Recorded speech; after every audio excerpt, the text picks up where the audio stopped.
Why is it ending? I don't know. Ask David and Dan when they come through.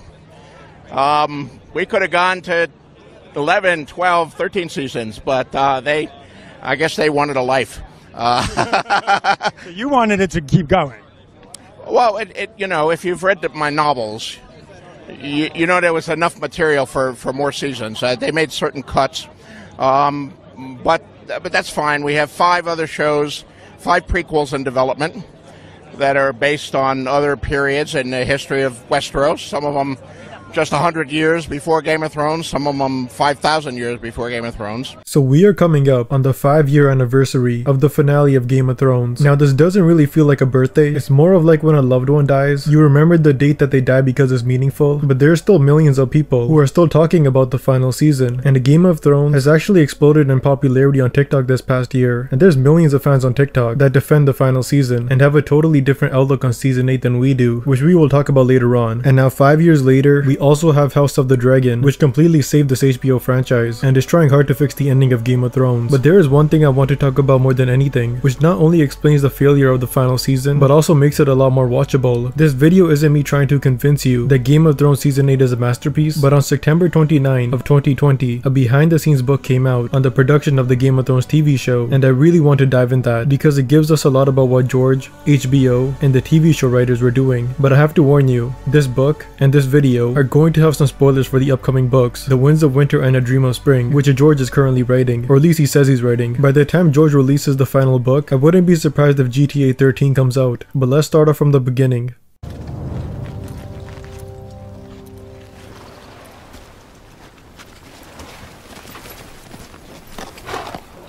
Your Grace.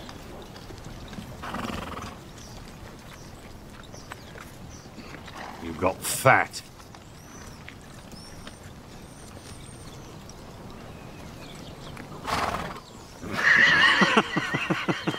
Now I'm not gonna go into the unaired pilot episode. Apparently they made episode 1 in like 2009 and it was so bad that HBO was like, alright, we need at least a 2-year break from whatever the hell that was. And then once the writers got their head in the game, they remade the first episode. And a year later, season 1 came out. This was a very good decision by HBO because we wouldn't have Emilia Clarke as Daenerys Targaryen, which would have been an absolute war crime to not have her play Daenerys. And yeah, I do understand the criticism that she was a very young actor with not much experience at the time, but we also wouldn't have Michelle Fairley to be our Catelyn Stark, which means we wouldn't have this amazing performance. Please, he is my son, my first son. Let him go, and I swear we will forget this. I swear it by the all gods and you. We will take no vengeance. But season 1 of Game of Thrones changed the game. When a Game of Thrones premiered, it was the equivalent of LeBron James getting drafted in 2003. Season 1 was basically the new kid on the block, and he was keying cars, beating up other children, and he was making a real name for himself out there. Now obviously I don't personally remember season 1. I was like 10 years old when it came out, so it's probably a good idea I didn't watch it, even though I started watching shows like South Park and Family Guy when I was like 7 years old, but it is what it is. But still, even I as an innocent bi-curious 14-year-old mid the last decade was watching my favorite shows, referencing the pop culture phenomenon that was Game of Thrones. Can't be any worse than when I was on the Night's Watch. Hey guys, you all want to say the oath again? For the watch. For the watch. For the watch. Hi, Brian. I'm the boring storyline of the fat guy that's watching that girl. Can I get Pound of honey ham. Cut it thin. Oh, excuse me. I believe I was next. Step aside, lady.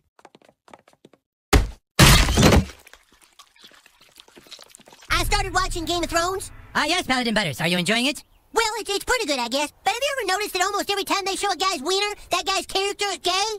What do you mean? Well, it's just that they have a lot of girls' boobs and vaginas and stuff, but most times they show a man's wiener, it's because that guy's in a love scene with another guy. You think it's because gay wieners are less threatening to women viewers? I believe you might be missing the greater point of the show, Paladin Butters. Now, Jon Snow finally faces Jaime Lannister, and this guy's wiener is, you know, huge, right? Like, I wouldn't be surprised if Dora the Explorer had some Game of Thrones references last decade. That's how explosive it was. And it doesn't take long to research to know how many people flocked towards this show. And the thing that made people want to finish the show they just started was the ending of season 1, episode 9. So long as I am your king, treason shall never go unpunished. Sir Ilyn, bring me his head.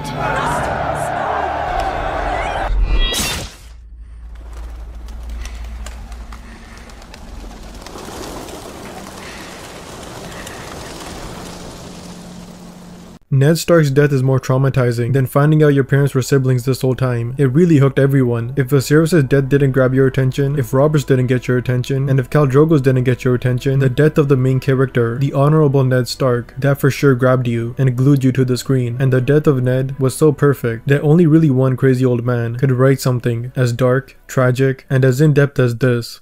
You think Ned is safe because he appears to be the hero. And the hero is always safe, right? The hero doesn't die. Right. The You hero can't have the hero die. And the hero's girlfriend, no matter how much trouble they get into, they somehow survive. And then obviously we had the finale, which saw Daenerys give birth to her dragons, which my god, this scene, the first time you watch the show, is just so amazing. But when you rewatch the show, this scene is like giving Hitler nuclear weapons. The later parts of the show completely butcher the rewatchability of this scene, but the finale set up season 2 perfectly. Perhaps we should sue for peace. There's your piece. Joffrey saw to that when he decided to remove Ned Stark's head. You'll have an easier time drinking from that cup than you will bringing Robb Stark to the table now.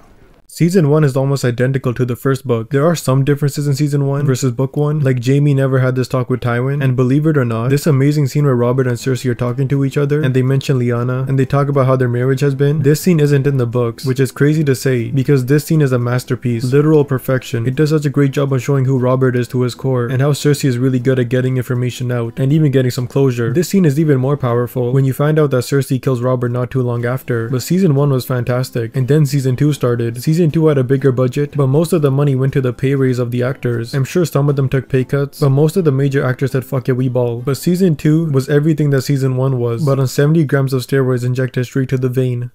I will hurt you for this. A day will come when you think you're safe and happy, and your joy will turn to ashes in your mouth. And you will know the debt is paid.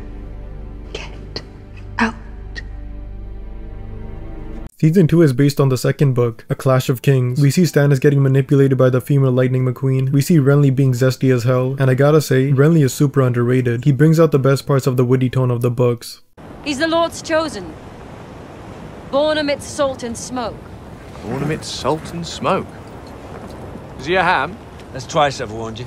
And we got the face of the entire show, Tyrion Lannister. Now Tyrion was great in Season 1 as well, but by the end of Season 2, Tyrion was not only the face of Game of Thrones, he was on track to be the face of television for a while. This character was a beast, and everyone loved him. I'm really happy they took out Trace from Book Tyrion. In the books, Tyrion is very ugly, disabled, and he's a creepy dwarf. He's like the Harvey Weinstein of his time. He's also kind of described as looking like Gollum from the Lord of the Rings in the books as well. But in the TV show, he is played by the handsome Peter Dinklage, and I really like what they did. You don't need Tyrion to be ugly to get the point across that he's insecure and he gets bullied all the time. Being a dwarf does enough for him, especially during these times. And I know a lot of you are going to say, well, Tyrion should have been book accurate, and they should have picked an uglier actor and made it harder for us to look at him. But a really fun fact is, Peter Dinklage and Sean Bean were the only two actors who didn't have to audition to get their part. George Martin himself picked them.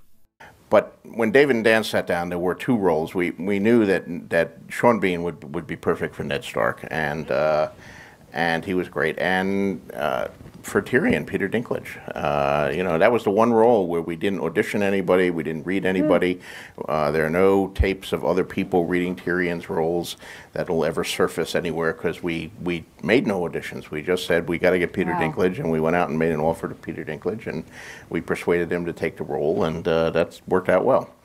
With Sean Bean, we did audition some other people just in case we couldn't get, but thankfully we were able to get Sean. So Tyrion was the main character this season, and in some of the next coming seasons as well. But Jon Snow was also fantastic this season. We finally went across the wall. Robb Stark's story was amazing. Catelyn Stark was amazing. Jaime gave me goosebumps this whole season. Theon made me want to punch a hole in my TV. What is dead may never die!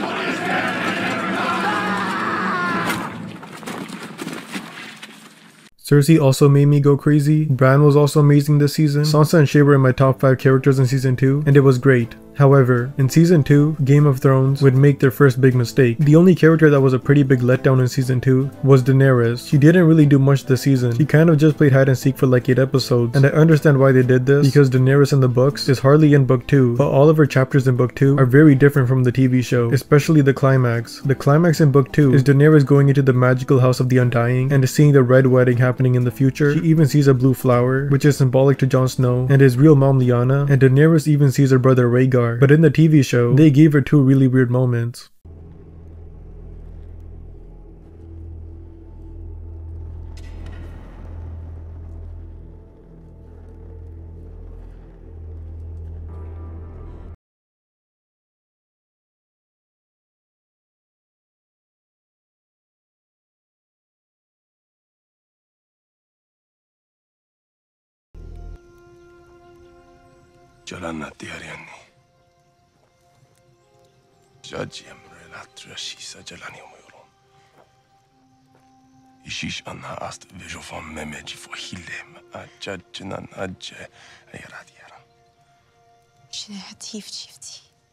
The TV show made Daenerys in Season 2 only have a thirst for the throne and nothing more, but we will come back to this scene. But the one thing that was really bad was the Khal Drogo scene. Yeah, let's have Daenerys fantasize about a rapist. Like, yeah, that makes total sense. Now, Daenerys' changes from the books versus the TV show in Book 2 versus Season 2, they were all downgrades, but the one that was a major upgrade was Tywin Lannister. Those Tywin and Arya scenes don't happen in the books. Like, it's pretty crazy how all these Tywin and Arya scenes are written by the same people who wrote the last 1 to 4 seasons. Like, the writers really felt dangerous in the earlier seasons. It's honestly really hard to believe. Like, some of these scenes were just so intense, and I loved every bit of it.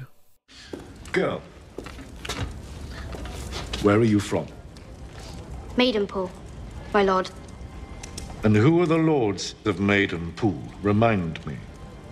House Mouton, my lord. And what is their sigil?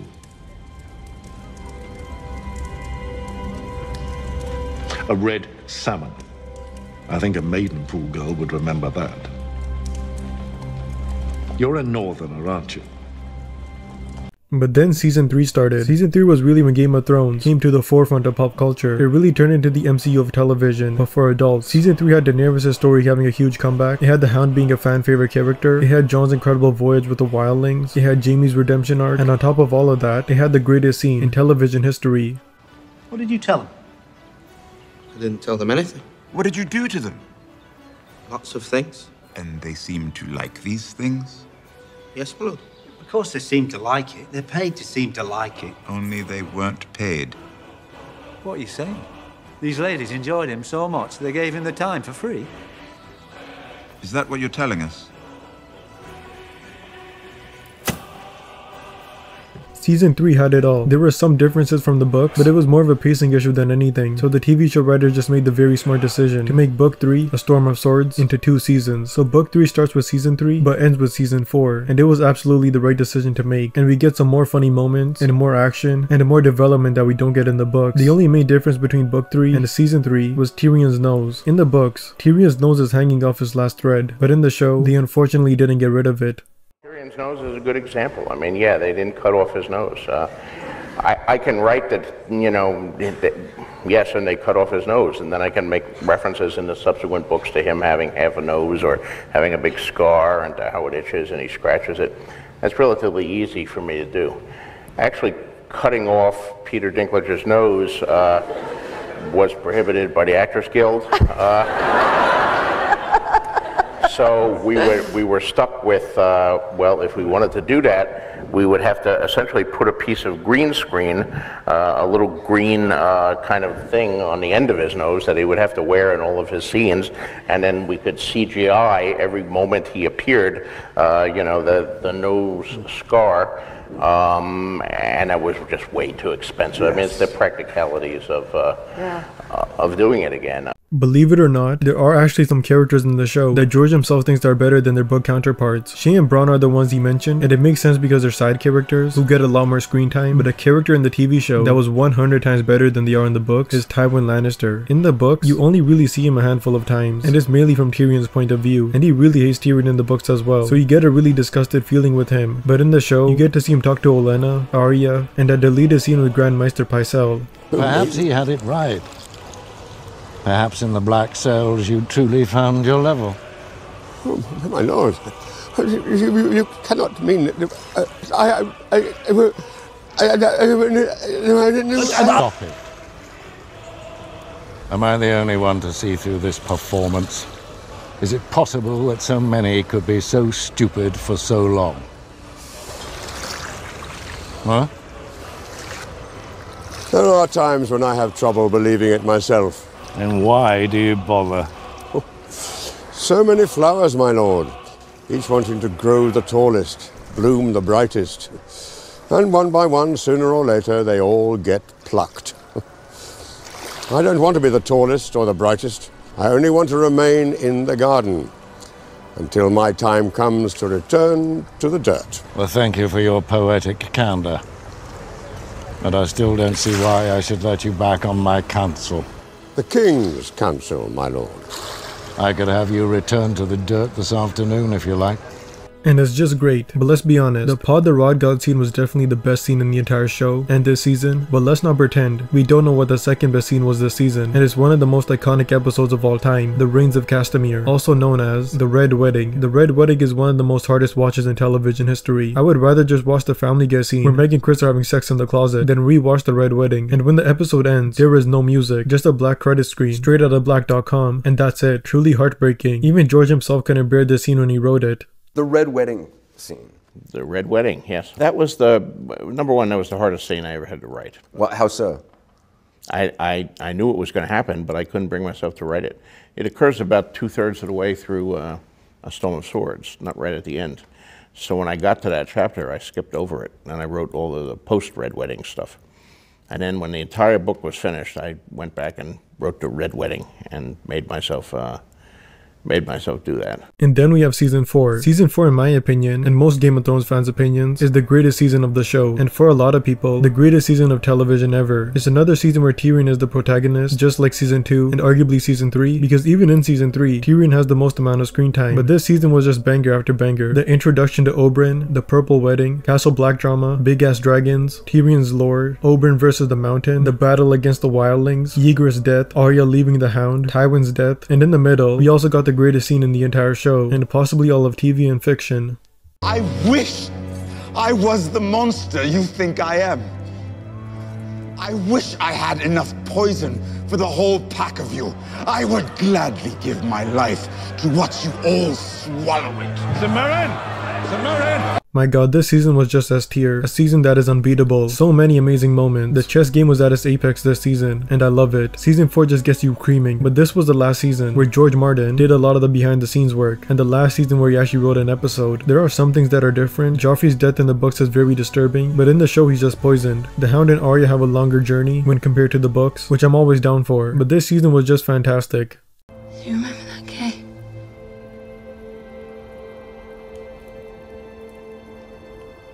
I should have stayed in that cave. We'll go back there.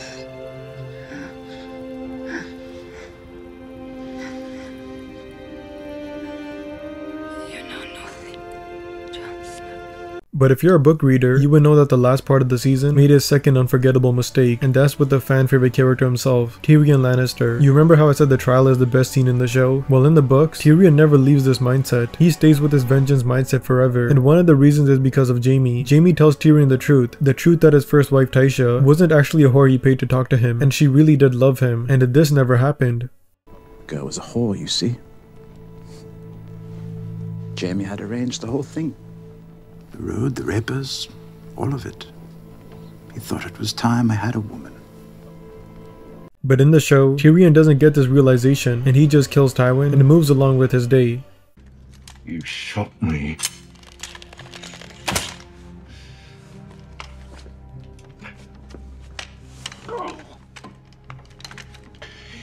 You're no son of mine. I am your son. I have always been your son. And then season 5 starts. Now I'm gonna talk about season 5 and 6 together since they are around the same quality, and the quality really went down. We have some really cringy moments that were just not there in the first 4 seasons. What a noble woman to marry back home. You want a good girl, but you need a bad pussy.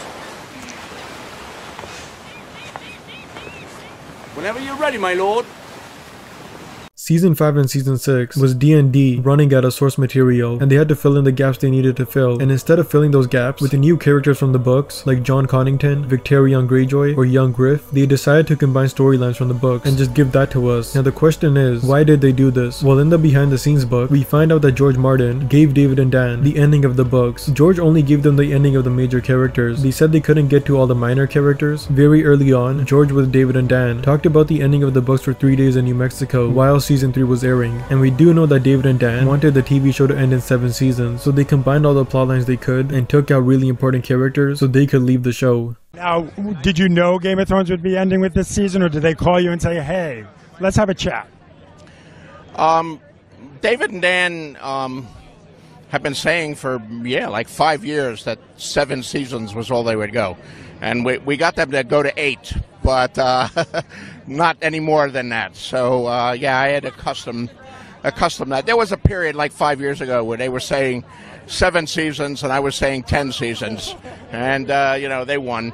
They're the ones actually working on it, so. But we will talk about the ending that George gave them later on. But Season 5 and Season 6 was definitely watchable. We had great episodes like The Winds of Winter, The Battle of the Bastards, and Hard Home. But all of those episodes are very much good versus evil. They are really good compared to Season 5 and 6, but most of them are likely not going to happen in the books, which I do think is good, but there are some iconic scenes I wish we could see written by George.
Now we have Season 7. Season 7 was the season that David and Dan wanted to end the show with, which is such a crazy thing to do. It's so crazy that even they themselves know it's impossible to do, and impossible to succeed in doing. It's going to be bigger now that it's only going to be 7 or 8 episodes. It will be bigger, and it will also be worse. But mostly better. Like, it's insane how terrible Season 7 is. Like, you got Jon, Jaime, and Daenerys only surviving because of the insane plot armor they have, even though Jon's plot armor started in Season 6, and Daenerys' plot armor started even in Season 5. But in Season 7, you also have Cersei and Tyrion doing literally nothing besides making dumb decisions. You got Bran creeping people out, Arya and Sansa having the worst conflict in the entire show, and the Littlefinger, the best player of the game, goes down pretty easily. The only good thing about Season 7 was Olenna's last words, and the Hound and Tormund being bros. I'd hate to die like your son. Clawing at my neck, foam and bile spilling from my mouth, eyes blood red, skin purple. A shocking scene. Not at all what I intended. You see, I'd never seen the poison work before.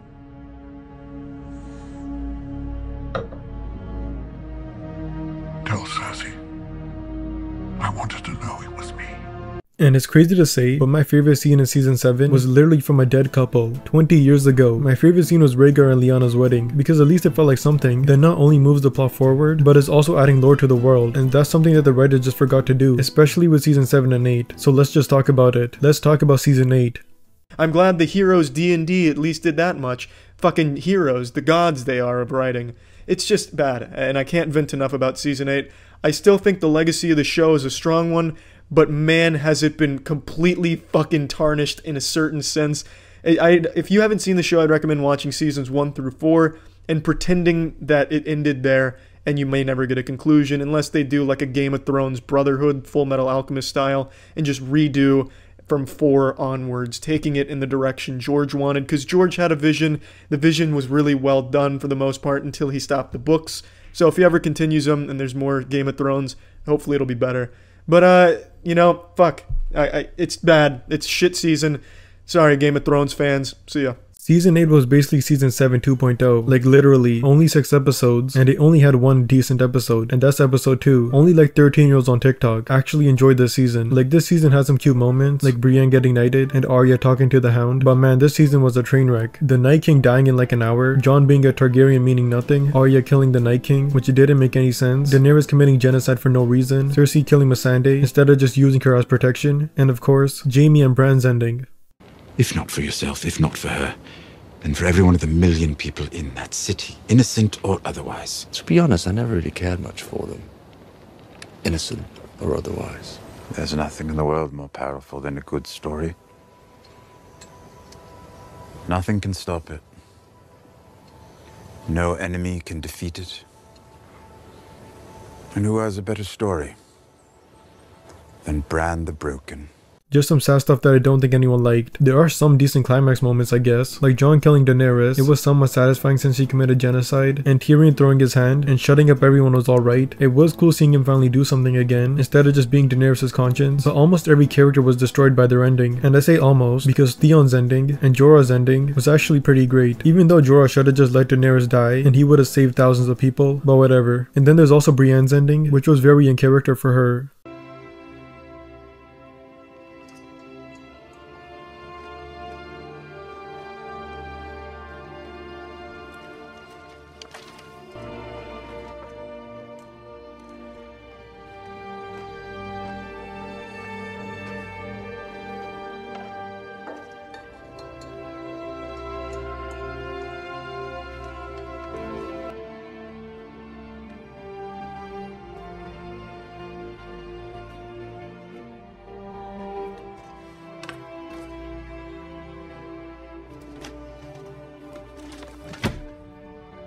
But there was just so much weird dialogue and cringe.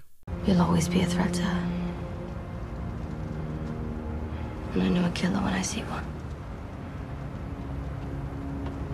Because I know what is good. And so do you. I don't. You do. You do. You've always known. What about everyone else? All the other people who think they know what's good. They don't get to choose. I think we can all agree that ships take precedence over brothels. I think that's a very presumptuous statement. I once brought a jackass and a honeycomb into a brothel. I mean, Bronn, literally getting Highgarden? Like what? How the hell did he win that hard? Good on you, Bronn. Sir Bronn of the Blackwater, Lord of Highgarden, Lord Paramount of the Reach, and Master of Coin. Would you say the Crown's debt to you has been paid? In full, my Lord Hand. Good. But why was Season 8 this way? Because the same writers who wrote the Arya and Tywin scenes also wrote Season 7 and 8. But the answer is simple. They tried to rush out what George gave them. George himself has said that the ending of Game of Thrones is not far from the ending of the books. So characters like Bran and Jaime, who needed many seasons to get to their final positions, didn't get that time. The writers just made the plot go wherever they needed to go, and nothing more. So then we got so many undeserved endings. Now the books aren't going to end like this, because in the books, we have characters like Young Griff and Jon Connington, who we don't get in the show. So it's most likely that the books will have totally different journeys than the TV show, but a lot of the endings will be the same. Like if Jon kills Dany in the books, it's not gonna be because Dany went stupid mode and because Jon realized he was getting boring and needed a cool moment. It's gonna be a lot better of a reason, and it has been foreshadowed. Daenerys Targaryen has wed some Dothraki horse lord. What of it? Should we send her a wedding gift? A knife, perhaps a good sharp one, and a bold man to wield it. And George has said that the ending of the books is going to be the same ending he had in the early 1990s, and in that characters like Daenerys was supposed to make it all the way to the end, but in the TV show she died. But this could just mean that Daenerys making it to the end could just mean she'll make it to the final chapters, but not actually survive. So that's what happened in the show. And in this document, George thought the books were only going to be a trilogy, and this document is already not accurate, since he already has changed hundreds of things in this document. Like originally, he planned Jaime to be king, so I don't think he is referring to this document when he says his ending is going to be the same as 1993, and it would be pretty dumb of George to say, hey everyone, that document that everyone has about the book ending, yeah, that's totally coming true. It's most likely that he had many other endings in the early 1990s, and he's probably referring to those. So it's most likely that season 8 is like 10% of what's going to happen in the books. Things like Bran being king and Jon being exiled, stuff like that will probably happen, but there are other endings that probably won't happen, like Daenerys going mad, that I would bet my life on won't happen. Like evil Tyrion in the books being hand, that's just something that I truly don't think will happen, but many things likely will, and certain scenes will make way more sense in the books. I'm sorry I wasn't there when you needed me. You were exactly where you were supposed to be. But overall, the Game of Thrones franchise has died off, but luckily it was saved by House of the Dragon. Now that's another topic. I'm gonna make another video on House of the Dragon. I'm also gonna make a lot more videos on the Game of Thrones books and how it will be different from the TV show and similar to the TV show. But anyways, that's it for this video. Like, subscribe, and peace.